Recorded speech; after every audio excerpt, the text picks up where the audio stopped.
Sem dúvida, hoje é um dia importante para a história do Brasil, mas, sobretudo, para a nossa democracia.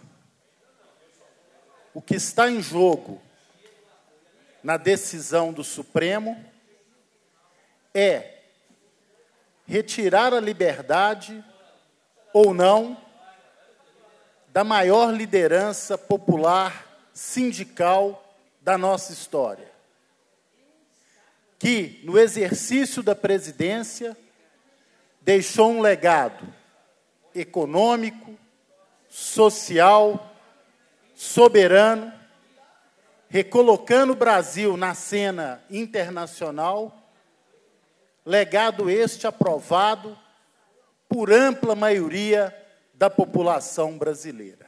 E o pior, uma condenação sem provas.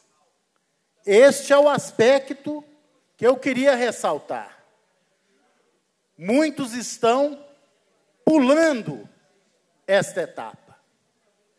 E esta etapa é mais um capítulo da arquitetura de um golpe impetrado numa associação de interesses econômicos internacionais fortemente influenciado por americanos, que tem a ver com aspectos do pré-sal, do protagonismo do Brasil no fortalecimento de blocos e no jogo da economia internacional, interesses estes associados à parcela de elites e da mídia conservadora do nosso país, que retirou injustamente, num golpe parlamentar, a ex-presidenta Dilma.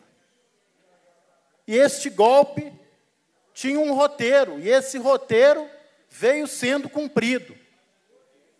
Deram um tiro na Constituição Federal de 88, que apontava na construção do chamado welfare state, do Estado de bem-estar social, com a emenda constitucional 95, que congela investimentos em políticas públicas por 20 anos. Rasgaram a CLT com as alterações na legislação trabalhista, colocando o Brasil no patamar do início do século passado, no que tange ao direito do trabalho e às relações entre patrão e empregado.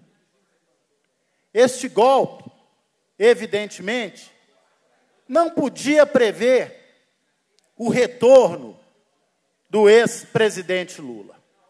Não faria sentido para eles. E aí, eles forjaram, num processo absolutamente frágil, sem provas, a condenação na primeira instância. Depois, na segunda instância, ampliando o número de anos para se evitar prescrição. Acelerando processos e ritmos comuns no judiciário. É bom que se diga. Um processo diferente. Um processo absolutamente ágil para impedir que o ex-presidente pudesse concorrer à presidência da República. Quando perceberam que, mesmo inelegível, na tese deles, o ex-presidente Lula tem uma capacidade de transferência de votos que coloca candidatos apoiados por ele num eventual segundo turno, então tiveram que forçar o outro capítulo do golpe, o capítulo da prisão. E aí, eu não vou entrar na discussão jurídica, propriamente dito, mas queria ressaltar para aqueles que levantam que o julgamento de hoje pode ser casuístico, que o próprio Supremo, em situações anteriores, tomou decisões que valeram como jurisprudência em julgamentos de habeas corpus, e que teve a oportunidade de discutir o mérito das ações diretas de constitucionalidade, pacificando o entendimento do Supremo.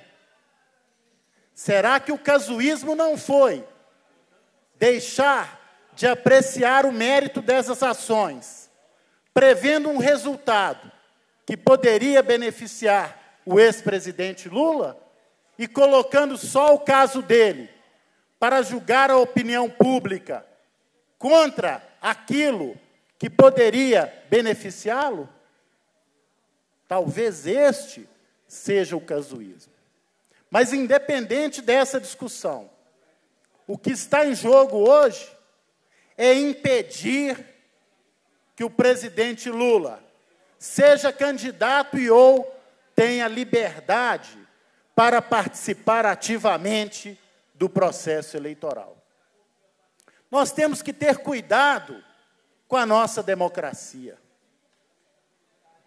O grande intelectual, professor Boaventura Santos, português, diz o seguinte: o correto numa democracia, principalmente no sistema eleitoral, é processos certos, que podem gerar resultados incertos. Isso faz parte da democracia, inclusive a alternância do poder. No Brasil, está ocorrendo o contrário na discussão eleitoral. Processos incertos, com resultados certos, previstos. Neste caso, o processo incerto, com a exclusão do presidente Lula, leva a um resultado certo, ou seja, o presidente Lula não poderá voltar à presidência da República. Isso fere a democracia. Democracia que está sendo ferida cotidianamente. Como, por exemplo, com o que ocorreu na caravana no sul do Brasil. Pau, pedra, relho, tiros. E uma parcela da direita, sórdida, conservadora, batendo palma para atos de violência. Como ocorreu com a execução sumária da Marielle e do Anderson, aquilo é um tiro contra o Estado democrático de direito. Nós não podemos retroceder. É de preocupar a todos nós, principalmente quem está no parlamento, a declaração de um general, o general Vilas Boas, comandante de uma força importante, o Exército, tentando coagir o Supremo Tribunal Federal, emitindo opiniões políticas e ou jurídicas. Este não é o papel dos militares. Os militares, fugindo do seu papel institucional, revela a fragilidade da democracia, revela a incapacidade dos poderes constituídos de acharem e convergirem para situações de estabilidade democrática. Nós não podemos admitir o arbítrio, a força, a censura, a violência e a intolerância, que é o pior. É a manifestação que vai além do espaço da política parlamentar ou da política institucional. É a intolerância homofóbica, racista. É a intolerância contra os pobres. É aquela pessoa que não admite ver o filho da empregada sentando na universidade ao lado do filho do grande empresário.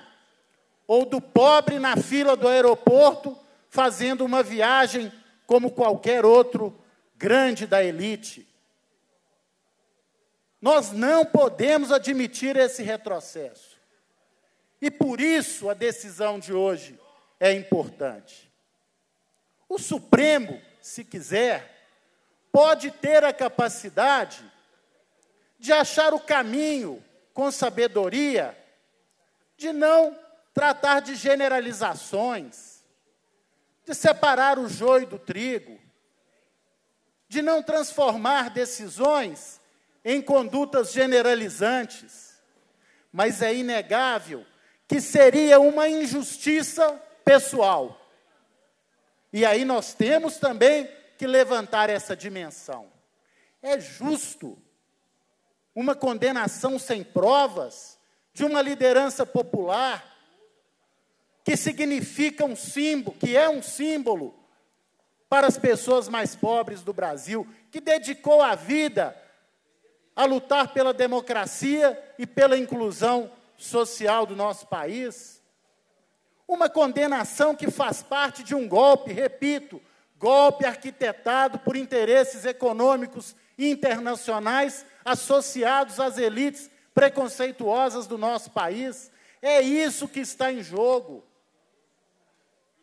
A discussão não é simplesmente jurídica.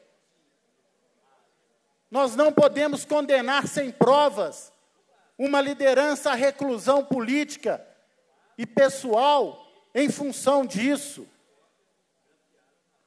Por isso que esperamos justiça. Mas a discussão vai além. Vai além porque a tentativa é cotidiana de aprofundar os retrocessos sociais do governo golpista, de colocar o Brasil de joelhos diante dos países que comandam a economia internacional, de subestimar os pobres, de subestimar os negros, de voltar à adoração ao Brasil da Casa Grande, de submeter a senzala ao que há de pior na humanidade. Nós não vamos admitir. E digo mais, o PT é um partido que, como toda instituição, formado por pessoas, tem erros e acertos, mas o legado do PT é a luta pela democracia, é a luta pela inclusão social, é a combinação da democracia representativa com a democracia direta. É o absoluto respeito aos direitos universais e à dignidade humana. Não vão calar o PT. Não vão intimidar o PT. O PT é o partido mais querido dentre os partidos da sociedade brasileira. O PT tem hoje um pré-candidato, ex-presidente Lula, que lidera todas as pesquisas, que ganharia eleição se fosse hoje em primeiro turno. O PT, e eu repito aqui, não vai se curvar diante de ataques, diante de calúnias, diante de difamações.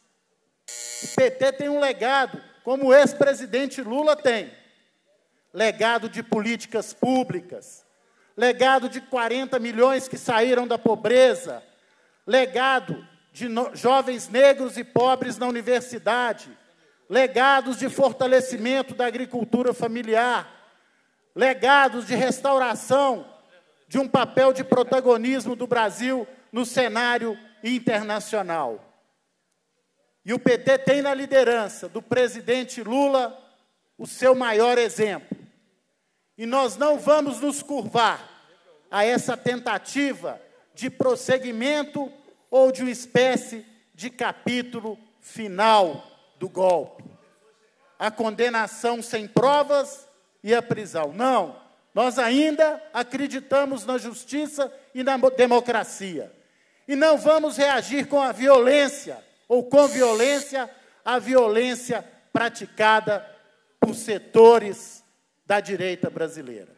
Viva o presidente Lula, viva o PT!